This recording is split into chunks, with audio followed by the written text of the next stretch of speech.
So hello everyone, my self Priyanka Verma. तो हम body fluids and circulation कर रहे हैं, जिसमें लास्ट वीडियो में हमने कॉम्पोजिशन ऑफ अ ब्लड पढ़ा है।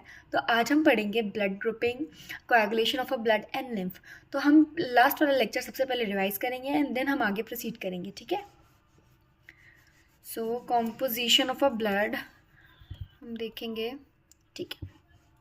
देखो, कॉम्पोजिशन ब्लड के the composition of a blood में क्या क्या होता है। सबसे पहला हमारा, एक सेकेंड, हमारा होता है ब्लड, ठीक है। ब्लड में दो चीज़ें होती हैं, एक होता है हमारा प्लाज्मा और एक होते हैं हमारे फॉर्म्ड एलिमेंट्स, ठीक है। Plasma and formed elements. Plasma हमारा 55% होता है, फॉर्म्ड एलिमेंट्स हमारे 45% होते हैं। प्लाज्मा के अंदर तीन चीज़ें आती हैं, ठीक है। एक आता है हमारा वाटर विच इज़ 90 to 92%, एक आता है हमारा ऑर्गेनिक कंपोनेंट और एक आता है हमारा इनऑर्गेनिक कंपोनेंट, ठीक है। ऑर्गेनिक कंपोनेंट में हमारी सारी प्रोटीन्स आती हैं, ठीक है। 6 to 8% हमारी सारी प्रोटीन्स आती है। और इनऑर्गेनिक के अंदर हमारे क्या आते हैं, सॉल्ट्स और आयंस। सॉल्ट्स कौन कौन से होते हैं, NaCl होता है, KCl होता है एंड NaHCO3 होता है। और आयंस कौन से होते हैं हमारे, क्लोरीन होता है, सोडियम होता है, पोटाशियम होता है, कैल्शियम होता है और हमारा मैग्नीशियम होता है, ठीक है। अगर हम बात करें हमारे फॉर्म्ड एलिमेंट्स की, तो फॉर्म्ड एलिमेंट्स में तीन चीज़ें आती हैं, ठीक है। एक आता है हमारा RBC, एक आता है WBC और एक आता है हमारा प्लेटलेट्स, ठीक है। Further WBC is also called as the leukocyte, ठीक है। और ये हमारे दो टाइप्स के होते हैं, ए ग्रेनुलोसाइट एंड ग्रेनुलोसाइट्स, ठीक है। ए ग्रेनुलोसाइट्स में no granules present in the cytoplasm, no granules present in cytoplasm. और वो कौन से होते हैं, हमारे lymphocyte and monocyte. The second one is granulocyte, जिसमें हमारे ग्रेन्यूल्स प्रेजेंट होते हैं, ठीक है।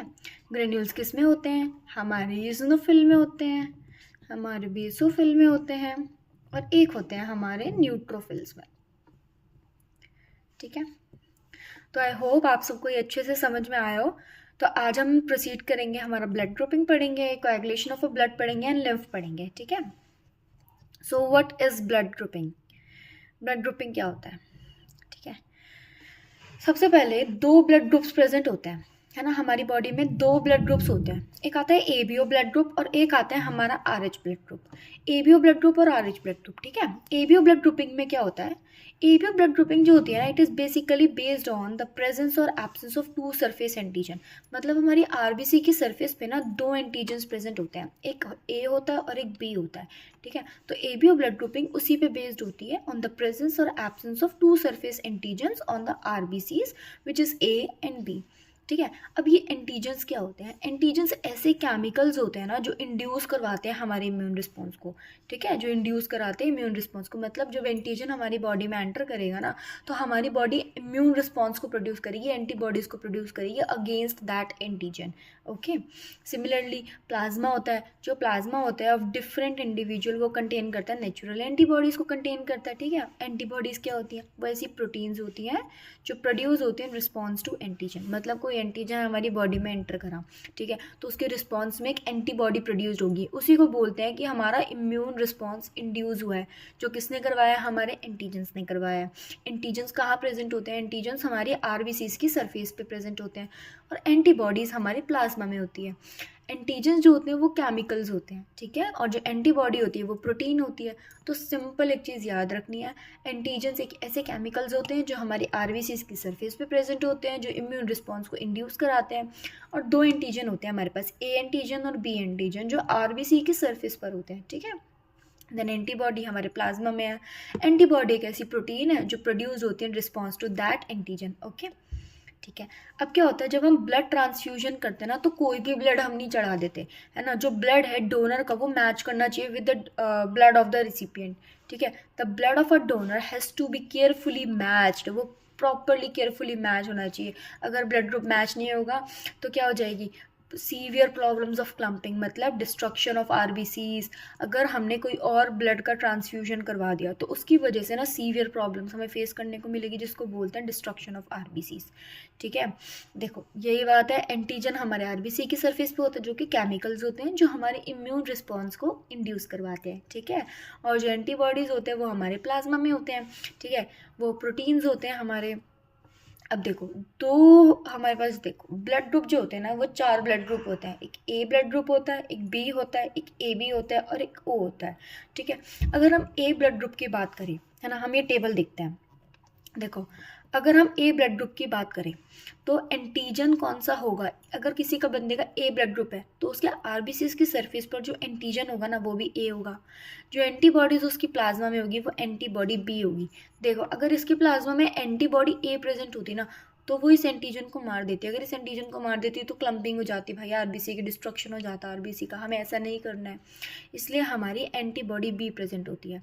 ठीक है, अगर किसी का ब्लड ग्रुप बी है ना, तो एंटीजन कौन सा होगा? B antigen. उसकी आरबीसीज की सरफेस पे बी एंटीजन होगा और उसकी अपोजिट एंटीबॉडी होगी, मतलब एंटीबॉडी ए होगी उसकी प्लाज्मा में।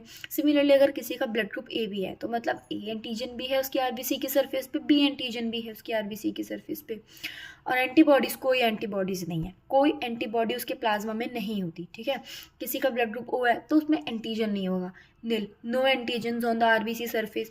और जो एंटीबॉडी है प्लाज्मा में, दोनों एंटीबॉडी होगी। अब दोनों एंटीबॉडी होने की वजह से कोई प्रॉब्लम नहीं होगी क्योंकि एंटीजन ही नहीं है। अभी एंटीबॉडी होकर भी कुछ नहीं कर पाएगी, है ना, कोई एंटीजन नहीं है तो क्लम्पिंग ही नहीं होगी। देखो, जो ए बी ब्लड ग्रुप होता है ना, हम उसको क्या बोलते हैं? ए बी ब्लड ग्रुप को हम यूनिवर्सल रिसिपिएंट बोलते हैं। मतलब वो हर किसी से ब्लड ले सकते हैं। मतलब क्यों ले सकते हैं हर किसी से ब्लड? क्योंकि उसके अंदर एंटीबॉडीज़ ही प्रेजेंट नहीं है। अगर कोई और एंटीजन आएगा तो कौन सा आएगा? या तो ए एंटीजन आएगा या बी एंटीजन आएगा, है ना। इसके पास दोनों एंटीजन होते हैं और कोई एंटीबॉडी भी नहीं होती जिसकी वजह से क्लम्पिंग हो, है ना। और ओ ब्लड ग्रुप को हम यूनिवर्सल डोनर बोलते हैं। क्यों यूनिवर्सल डोनर बोलते हैं? क्योंकि उसके अंदर कोई एंटीजन ही नहीं है। अगर हम किसी बंदे को ओ ब्लड ग्रुप दे रहे हैं तो मतलब उसकी बॉडी में कोई एक्सटर्नल एंटीजन जा ही नहीं रहा है, तो कोई प्रॉब्लम ही नहीं होगी हमें। ठीक है, that's why A B blood group is called as universal recipient and O blood group is called as universal donor. देखो, अब एक अनदर एंटीजन होता है जिसको हम आर एच एंटीजन बोलते हैं। आर एच एंटीजन किसकी तरह सिमिलर होता है? To ones present in rhesus monkey. R H antigen हमारे रीसस मंकीज में प्रेजेंट होता था। ठीक है, और ये also observed on the surface of RBC of majority of humans. ये जो आर एच एंटीजन होता है ना, ये मेजॉरिटी ऑफ ह्यूमन मतलब 80% ह्यूमंस की आरबीसी की सरफेस पे देखा गया है। 80% ह्यूमंस की आरबीसी की सरफेस पे देखा गया है। अगर किसी की आरबीसी की सरफेस पे आर एच एंटीजन प्रेजेंट है ना तो वो आर एच पॉजिटिव होगा। कैसा होगा? आर एच पॉजिटिव होगा। ठीक है, और जिसमें ये एंटीजन एब्सेंट होते हैं, मतलब आर एच एंटीजन एब्सेंट होते हैं, हम उसको आर एच नेगेटिव बोलते हैं। ठीक है, देखो अब हम पढ़ेंगे आर एच ब्लड ग्रुपिंग। हमें सिंपल चीज़ पता चल गई कि जो मेजॉरिटी है 80% में एंटीजन जो है आरबीसी की सरफेस पे प्रेजेंट है, तो हमने उसको आर एच पॉजिटिव बोला। और जो रेस्ट 20% है ना, उनके आरबीसी की सरफेस पे कोई एंटीजन नहीं है, तो हमने उनको आर एच नेगेटिव बोला।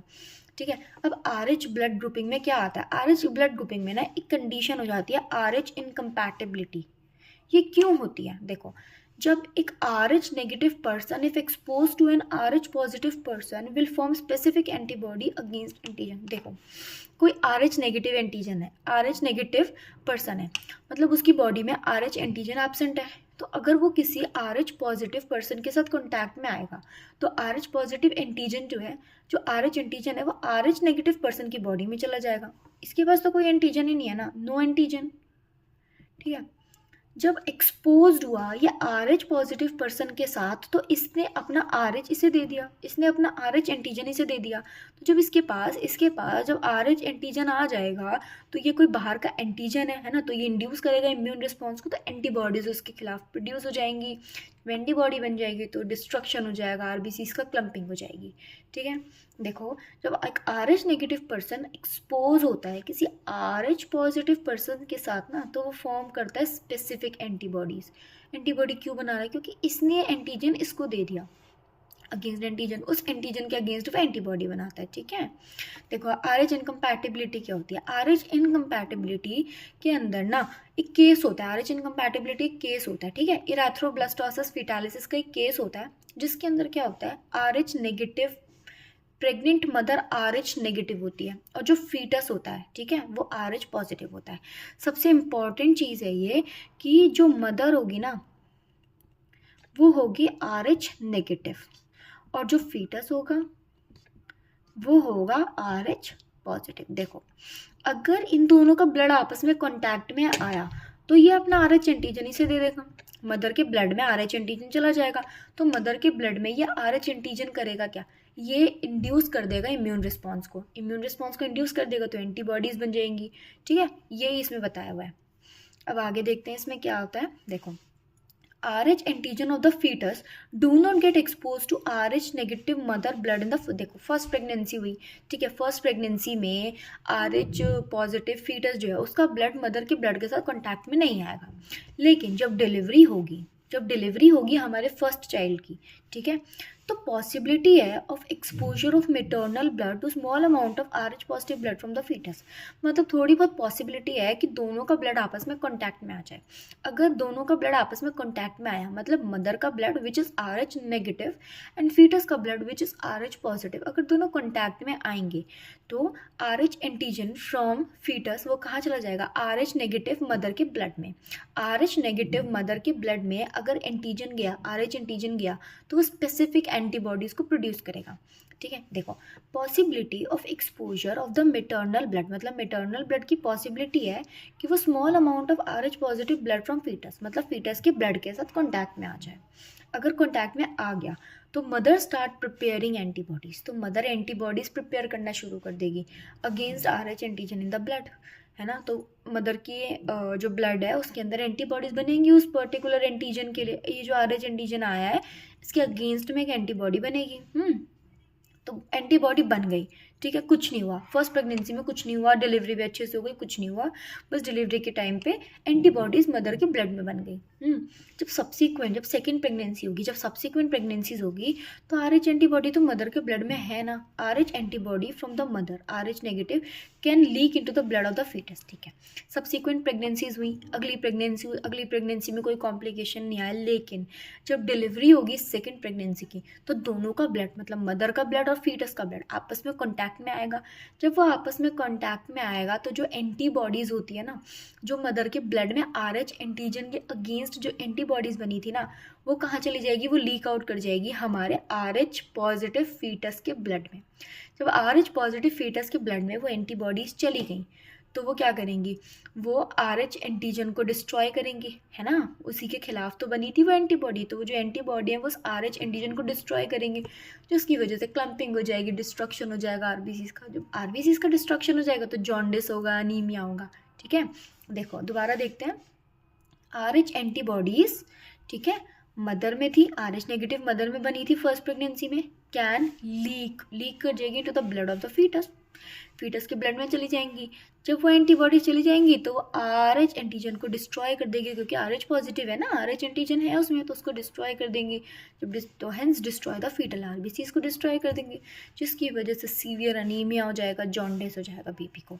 इसी को बोलते हैं इरेथ्रोब्लास्टोसिस फीटालिसिस, ठीक है, ये इसी को हम RH इनकम्पैटिबिलिटी बोलते हैं। तो जब भी हम कोई ब्लड ट्रांसफ्यूजन करें तो हम RH पॉजिटिव को भी देखते हैं। ये जो होता है ना, A पॉजिटिव ब्लड ग्रुप है, किसी का B पॉजिटिव ब्लड ग्रुप है, तो ये पॉजिटिव किसको बताता है, ये RH एंटीजन को ही बताता है। तो हमें A ब्लड ग्रुप भी देखना है, पॉजिटिव है या नहीं वो भी देखना है, दोनों चीज़ें देखनी है, ठीक है, to avoid RH incompatibility. I hope clear हुआ वो अच्छे से, ठीक है। अगर कोई डाउट हो तो आप कमेंट्स में ज़रूर मेंशन करना, ठीक है। देखो, अब हम इस केस को RH इनकम्पैटिबिलिटी को कैसे रोक सकते हैं। एडमिनिस्ट्रेशन ऑफ anti-RH एंटीबॉडीज़, मतलब जो एंटीबॉडीज़ बनी थी उसके अगेंस्ट एक anti-RH एंटीबॉडीज़ का एडमिनिस्ट्रेशन कर दो मदर में immediately after the delivery of the child. मतलब जैसे ही हमें पता चल गया कि भाई मदर तो RH नेगेटिव है, फीटस RH पॉजिटिव है, तो ये कॉम्प्लिकेशन होगा, ठीक है, कॉम्प्लिकेशन होगा, तो जैसे ही फर्स्ट चाइल्ड की डिलीवरी हुई उसी टाइम पे हम anti-RH एंटीबॉडीज़ एडमिनिस्टर कर देंगे, जिसकी वजह से वो एंटीबॉडीज़ वो हो जाएंगी, ठीक है, फर्दर कोई कॉम्प्लिकेशन नहीं आएगा। देन ये हमारा टॉपिक ख़त्म होता है, ठीक है। Then we have coagulation of blood, कि हमारा ब्लड कोएगुलेट कैसे होता है। ठीक है, देखो जब भी कोई इंजरी होती है, कोई ट्रॉमा होता है, ठीक है, तो ब्लड कोएगुलेशन ना बहुत इंपॉर्टेंट होता है। अगर ब्लड हमारा कोएगुलेट नहीं होगा तो एक्सेसिव लॉस हो जाएगा हमारे ब्लड का। ठीक है, देखो तो कोएगुलेशन होना तो ऑब्वियसली इंपॉर्टेंट है। कैसे होता है हम वो देखेंगे। ब्लड एग्जिबिट्स कोएगुलेशन और clotting in response to injury और ट्रॉमा। ठीक है, कोई इंजरी है, कोई ट्रॉमा है, तो हमारा ब्लड जो है वो कोएगुलेशन करेगा, क्लॉटिंग करेगा। ठीक है, तो mechanism to prevent excessive loss of blood from the body. Clotting क्या है? क्लॉटिंग एक ऐसा मैकेनिज्म है जो रोकता है, प्रिवेंट करता है excessive loss of blood from the body. ठीक है, देखो जब हमारी क्लॉटिंग होती है ना तो एक dark reddish brown scum formed होता है at the site of cut और इंजरी। मतलब किसी को चोट लगी, सपोज मेरे को यहाँ पे चोट लगी, कट लगा, इंजरी लगी, तो यहाँ पे एक डार्क रेडिश ब्राउन कलर का स्कम फॉर्म होगा। ठीक है, डार्क रेड देखा है, बनता है। ठीक है, उसको हम क्या कहते हैं? उसको हम क्लॉट और कोएगुलम बोलते हैं। क्या बोलते हैं? क्लॉट और कोएगुलम। ये किससे बनता है? Basically form mainly of the network of thread called fibrins. ये हमारे फाइब्रिन के थ्रेड से बनता है। अब ये फाइब्रिन कहाँ से आया? अब हम पढ़ेंगे फाइब्रिन कहाँ से आया। तो बस हमें चोट लगी, वहाँ पे एक क्लॉट और कोएगुलम बना जो कि डार्क रेडिश ब्राउन कलर का स्कम है। ठीक है, और ये जो क्लॉट और कोएगुलम बनता है ये mainly of a network of threads called fibrins. ये हमारे फाइब्रिन्स से बनता है। ठीक है, फाइब्रिन्स में क्या होता है? Dead and damage formed elements of the blood are trapped. मतलब dead formed elements of the blood, formed elements कहते हैं आरबीसी, डब्ल्यूबीसी, प्लेटलेट्स। तो जो डेड और डैमेज फॉर्म्ड एलिमेंट्स होते हैं ना वो ट्रैप्ड हो जाते हैं इसके अंदर। तो क्लॉट और कोएगुलम किससे बना? नेटवर्क ऑफ थ्रेड्स फाइब्रिन से बना, जिसके अंदर हमारे डेड और डैमेज फॉर्म्ड एलिमेंट्स भी ट्रैप्ड थे। ठीक है, देखो हमारे प्लाज्मा में, हमारा प्लाज्मा होता है, हमने देखा ब्लड में प्लाज्मा होता है, फॉर्म्ड एलिमेंट्स होते हैं। तो जो ब्लड के प्लाज्मा में हमने प्रोटीन्स देखी थी ना, उसमें कौन कौन सी होती है? एल्ब्यूमिन होता है ना, एल्ब्यूमिन होता है, ग्लोबुलिन होता है, प्रोथ्रोम्बिन होता है, फिब्रिनोजन होते हैं ना। तो ये हमारे प्रोथ्रोम्बिन प्लाज्मा में प्रेजेंट है। अब ये जो प्रोथ्रोम्बिन है ना ये इनएक्टिव प्रोटीन है। कैसी प्रोटीन है? ये एक इनएक्टिव प्रोटीन है, हमें इसे एक्टिव करना है। तो एक एंजाइम होती है थ्रोम्बोकाइनेज से, वो एक्टिव फॉर्म में कन्वर्ट हो जाती है which is called as thrombin. मतलब प्रोथ्रोम्बिन हमारा थ्रोम्बिन में कन्वर्ट हो गया, मतलब इनएक्टिव से वो क्या हो गया? एक्टिव हो गया with the help of enzyme thrombokinase. उसके बाद एक और हमारी प्रोटीन होती है फिब्रिनोजन, ये भी अपने इनएक्टिव फॉर्म में प्रेजेंट है, तो ये एक्टिव हो जाएगी फाइब्रिन में। ठीक है, किस एंजाइम की हेल्प से? थ्रोम्बिन की हेल्प से। थ्रोम्बिन क्या करवाएगा? फिब्रिनोजन विच इज़ इनएक्टिव को फाइब्रिन में कन्वर्ट करवा देगा विच इज़ एक्टिव। और फाइब्रिन क्या होता है? Network of a thread. Fibrin क्या है? एक थ्रेड का नेटवर्क है। ठीक है, और ये क्या होता है? ये सीरीज ऑफ लिंक्ड, ये आपस में जुड़ी हुई लिंक्ड एंजाइमेटिक रिएक्शंस होती है, इसको कैस्केड प्रोसेस बोलते हैं। ये हम आगे पढ़ेंगे, कैस्केड प्रोसेस होता है ये ना। इसके अंदर involving a number of factors present in the plasma in the inactive state. देखो कैस्केड प्रोसेस क्या होता है? ये एक एंजाइमेटिक प्रोसेस है, एंजाइमेटिक रिएक्शंस होती है, मतलब बहुत सारी एंजाइम्स आती हैं जो उसको इनएक्टिव से एक्टिव फॉर्म में कन्वर्ट करती हैं। तो एक सीरीज ऑफ प्रोसेस होता है जो कि क्लॉटिंग करवाता है हमारी बॉडी में, है ना।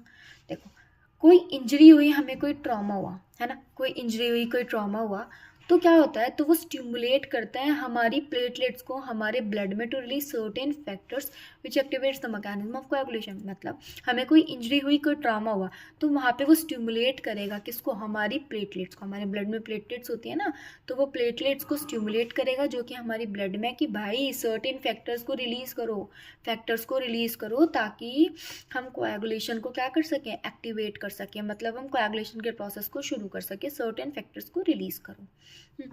और ये तो सबसे इम्पॉर्टेंट है कि calcium plays a very important role in the clotting. Calcium सबसे इम्पॉर्टेंट रोल प्ले करता है क्लॉटिंग में। अगर कैल्शियम नहीं होगा क्लॉटिंग नहीं होगी, बहुत इंपॉर्टेंट रोल प्ले करता है। ठीक है, स्टार मार्क कर लो इसको, तो याद ही रहना चाहिए। ठीक है, हमें अच्छे से समझ आया। देखो कुछ नहीं है इसमें, जब कोई इंजरी हुई, कोई ट्रॉमा हुआ, तो वो हमारे स्टिमुलेट करेंगे हमारे प्लेटलेट्स को कि भाई कुछ सर्टेन फैक्टर्स को रिलीज़ करो जो क्या करें? जो कोएगुलेशन करवाया है ना, हमारी क्लॉटिंग करवाया हमारे ब्लड में। तो इसके अंदर क्या होता है? हमारे प्लाज्मा में ना बहुत सारी प्रोटीन्स होती हैं, जैसे प्रोथ्रोम्बिन होती है, फिब्रिनोजन होती है। प्रोथ्रोम्बिन हमारे थ्रोम्बिन में कन्वर्ट हो जाती है with the help of enzyme thrombokinase, है ना, with the help of enzyme thrombokinase. और हमारी फिब्रिनोजन हमारे फाइब्रिन में कन्वर्ट हो जाती है with the help of enzyme thrombin. Done? हाँ, और हमारा एक डार्क रेडिश ब्राउन कलर का स्कम फॉर्म्ड होता है, डार्क रेडिश ब्राउन कलर का स्कम फॉर्म होता है जिसके अंदर फाइब्रिन के थ्रेड्स होते हैं। ओके, क्लियर हुआ ना? ठीक है, अब हम पढ़ेंगे लिम्फ। लिम्फ क्या होता है? लिम्फ को हम टिश्यू फ्लूइड भी कहते हैं। हमने लिम्फ कॉम्पोजिशन में भी देखा था, है ना, उसको हम टिश्यू फ्लूइड कहते हैं। मतलब अगर हम ब्लड में से क्या क्या माइनस करते हैं, अगर हम ब्लड में से आरबीसीज को माइनस कर दें, मैक्रोप्रोटीन्स को माइनस कर दें, हमारी प्लेटलेट्स को माइनस कर दें, तो हमारा लिम्फ बनेगा।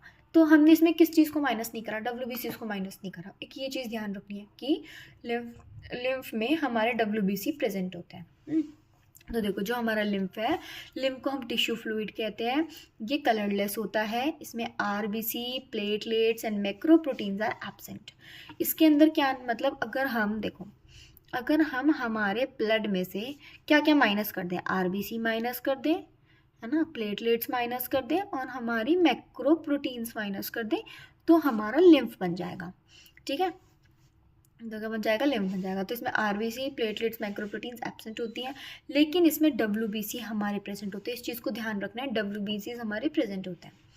Important carrier of nutrient and hormone. Obviously ये एक इंपॉर्टेंट कैरियर होता है हमारे मतलब ट्रांसपोर्ट करवाता है न्यूट्रिएंट्स को, हार्मोन्स को। ठीक है, हमने देखा था भाई, लिम्फ तो होता ही है, एक इंपॉर्टेंट रोल प्ले करता है ट्रांसपोर्टेशन में।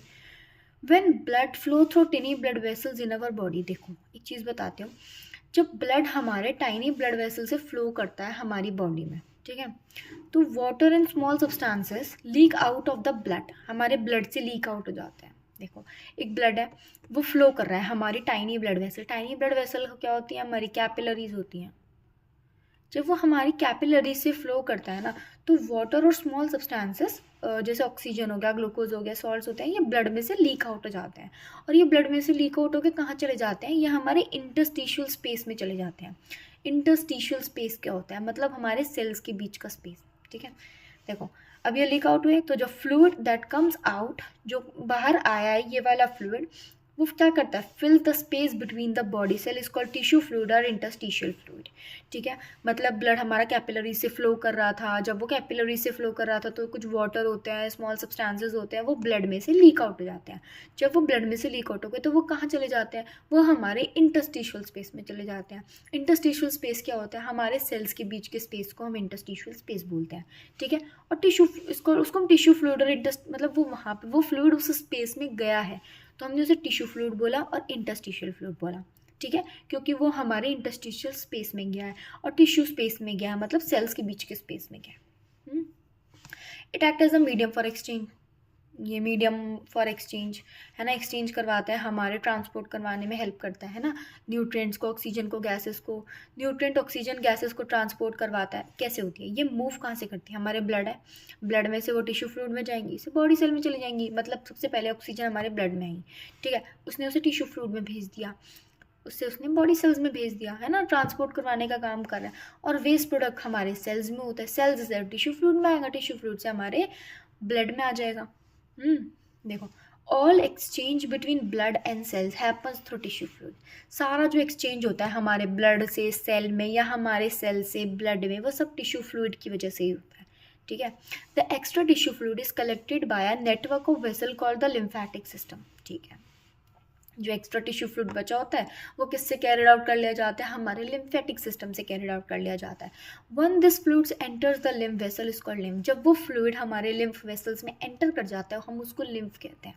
मतलब हमने क्या बोला कि जो एक्स्ट्रा टिश्यू फ्लूइड है is basically carried out by the lymphatics. हमारा लिम्फेटिक सिस्टम उसको कैरिड आउट कर लेता है, और जब वो फ्लूइड हमारे लिम्फ वेसल्स में जाता है ना, तो हम उसको लिम्फ कहते हैं। अभी मैं अच्छे से डायग्राम उससे समझाऊंगी। ठीक है, देखो, ये कंटेन क्या करता है? ये लिम्फोसाइट कंटेन करता है। लिम्फोसाइट क्या होता है? डब्ल्यूबीसीज होते हैं। डब्ल्यूबीसी इम्यूनिटी में हेल्प करते हैं, डिफेंस अगेंस्ट डिजीज। कोई भी एंटीजन आएगा तो ये उसको क्या कर देंगे? डिस्ट्रॉय कर देंगे। Lymph returns excess tissue fluid back to the blood, prevent swelling. देखो, अगर एक्सेसिव टिश्यू फ्लूइड हो गया, मतलब हमारा जो टिश्यू फ्लूइड था वो सेल्स के बीच बीच में ही है, ठीक है, वो लिम्फ वेसल्स में नहीं गया, लिम्फ वेसल्स में नहीं गया, ठीक है, तो क्या हो जाएगी? स्वेलिंग हो जाएगी। अगर टिश्यू मतलब अगर सेल्स के बीच में बहुत सारा फ्लूइड रह जाएगा ना, तो स्वेलिंग हो जाएगी। तो उस स्वेलिंग को प्रिवेंट करने के लिए हम क्या करते हैं? Lymph return excess tissue fluid back to the blood. कि हम सारा जो फ्लूइड होता है, एक्सेस जो फ्लूइड होता है, एक्स्ट्रा फ्लूइड होता है, उसको हम क्या कर लेते हैं, वापस ले लेते हैं to prevent swelling. Fats are absorb by special lymph vessels called lacteals present in intestine. तो हमने पढ़ा है कि फैट्स कहाँ से एब्जॉर्ब होता है, fats are absorb by special lymph vessels. Special lymph vessels होती है जिसको लैक्टियल्स कहते हैं, जिससे हमारा फैट एब्जॉर्ब होता है, ठीक है। और ये लैक्टियल्स हमारे इंटरस्टिशियल विलाई में प्रेजेंट होती है, ठीक है। देखो मैं एक चीज़ समझाती हूँ तुम्हें। देखो ये होती है हमारी, सपोज ये हमारी कैपिलरीज हैं, ठीक है, कैपिलरीज हैं, और एक हमने बनाया है यहाँ पे, ये है हमारा आर्टीरियल एंड, ठीक है, और सपोज ये है हमारा वेनस एंड, ठीक है। देखो ये हमारी कैपिलरीज हैं, है ना, ये है हमारा आर्टीरियल एंड और ये है हमारा वीनस एंड, ठीक है। यहाँ से हमारा ब्लड आया, ठीक है, और ये कौन सा ब्लड आता है, ये हमारा ऑक्सीजनेटेड ब्लड आता है। कौन सा ब्लड आता है, ऑक्सीजनेटेड ब्लड। इस आर्टीरियल एंड से ना, ये जो ऑक्सीजनेटेड ब्लड होता है, इस आर्टीरियल एंड से हमारे टिश्यू स्पेसेस में चला जाता है। यहाँ पे मानो कि यहाँ पे बहुत सारे टिश्यूज़ हैं, ये सॉरी टिश्यूज़ कह रही हूँ, बहुत सारे सेल्स हैं यहाँ पे, ठीक है। सेल्स के बीच के स्पेस को हम क्या कहेंगे, इंटरस्टिशियल स्पेस। ये सारा जो स्पेसेस हैं ये क्या है, हमारे इंटरस्टिशियल स्पेसेस हैं। तो जब हमारा ऑक्सीजनेटेड ब्लड आया हमारे आर्टीरियल एंड से हमारी कैपिलरीज में आया, मतलब ऑक्सीजनेटेड ब्लड हमारे आर्टीरियल एंड से हमारी कैपिलरीज में आया, तो इसको हम बोलते हैं आर्टीरियल, तो वो हमारे आर्टरियल एंड से लीक आउट हो जाएगा हमारे इंटरस्टिशियल स्पेस में। हमने बोला था ना कि जब हमारा ब्लड किसी कैपिलरीज से फ्लो करता है तो वाटर हो गया, कुछ स्मॉल सब्सटेंसेस जैसे ऑक्सीजन हो गया, तो वो लीक आउट कर जाते हैं। तो हमारा जो वाटर है वो क्या कर रहा है, ब्लड है वो क्या कर रहा है, लीक आउट कर रहा है, वो बाहर लीक आउट कर रहा है, और कहाँ जा रहा है, हमारे इंटरस्टिशियल स्पेस में जा रहा है, इंटरस्टिशियल स्पेस में जा रहा है। यही पढ़ा था ना हमने, देखो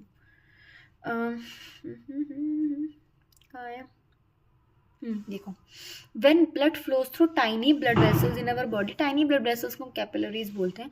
तो कुछ वाटर और स्मॉल सब्सटेंसेस होता है ना, leak out of the blood, वो हमारे ब्लड से लीक आउट हो जाता है, और ये फ्लूइड दैट कम्स आउट, ये बाहर आता है, and fill the space between the body cells, body cells के बीच के स्पेस को फिल अप कर लेता है, उसी को हम इंटरस्टिशियल फ्लूइड कहेंगे, ठीक है। तो इसने यहाँ पे फिलअप कर लिया, इसी को हम क्या कहेंगे, इंटरस्टिशियल स्पेस में, इसी को हम इंटरस्टिशियल फ्लूइड कहेंगे, ठीक है। और वापस ये जो ब्लड है ना, ये जब मतलब ब्लड यहाँ पर आया, इसने क्या परफॉर्म करा, इसने अपना यहाँ पे फंक्शन परफॉर्म करा, इसने यहाँ पर अपना फंक्शन परफॉर्म करा। क्या फंक्शन परफॉर्म करता है ये, क्या फंक्शन परफॉर्म करता है, ये एक्सचेंज का फंक्शन परफॉर्म करता है, एक्सचेंज ऑफ सब्सटेंसेस, ठीक है। हमने देखा था ना कि एक्सचेंज ऑफ सब्सटेंसेस करवाता है from blood to the cells, तो इसने अपना एक्सचेंज का फंक्शन परफॉर्म करा, और सारा काम करने के बाद ये वापस हमारे वीनस एंड में वापस आ जाता है, वापस एंट्री कर लेता है। इसने वापस एंट्री कर दिया वीनस, मतलब हमारी वेन्स में है, वीनस एंड से ये हमारी एंट्री करता है, और वेन्स में हमेशा हमारा डीऑक्सीजनेटेड ब्लड जाता है। कौन सा ब्लड जाता है, डीऑक्सीजनेटेड ब्लड जाता है, ठीक है। वेन्स में हमारा डीऑक्सीजनेटेड ब्लड चला जाता है। तो अगर कोई, जैसे यहाँ पे सपोज कुछ ब्लड आया, कुछ अमाउंट ऑफ ब्लड आया, वो वापस यहाँ पर हमारा चला जाता है, तो मतलब बीच में ना इंटरस्टिशियल स्पेस में कोई एक्स्ट्रा फ्लूइड नहीं बचता। अगर कोई एक्स्ट्रा फ्लूइड बचता है, वैसे तो कुछ नहीं बचता फ्लूइड, ठीक है, सारा वापस यहाँ पे ड्रेन आउट हो जाता है हमारी वेन्स में। अगर कोई एक्स्ट्रा फ्लूइड बचता है तो यहाँ पर होती हैं हमारी लिम्फेटिक्स, है ना, लिम्फेटिक सिस्टम, उसमें ड्रेन आउट हो जाता है। कुछ अगर एक्स्ट्रा फ्लूइड बचता है तो वो हमारे लिम्फेटिक सिस्टम्स में ड्रेन आउट हो जाता है। ये क्या है, हमारी लिम्फ वेसल्स है, और जो फ्लूइड हमारे लिम्फ वेसल में आता है उसको क्या बोलते हैं, लिम्फ।